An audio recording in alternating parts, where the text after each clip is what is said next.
Kansi. Kansi. Kansi.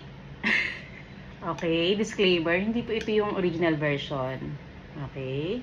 Pero ito po yung version na sa tingin ko na pasado sa akin at pasado sa family ko. Okay tayo? Charot. Yung sabaw nito, siguro mga 5 oras pinakuluan.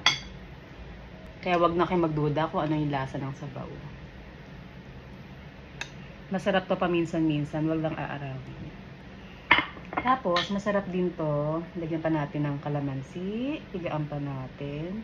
Tapos, tirasan natin ng siling labuyo. Sama natin sa kanin. Super tender ng meat. Dito na tayo magkakaalaman kung anong lasa.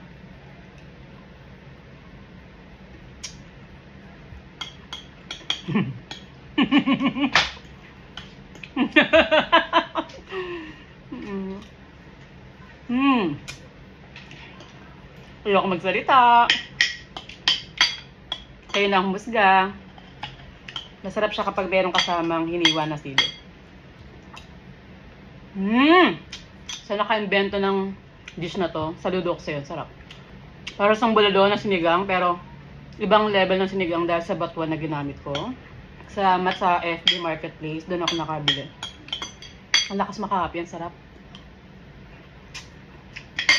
Kunin natin yung utak.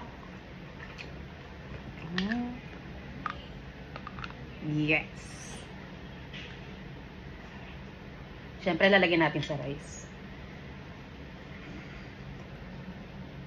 Alam nyo, kung hindi nyo pa natatry yung kansi, itry nyo na after nyo mapanood tong video na to. Ang sarap niya, promise.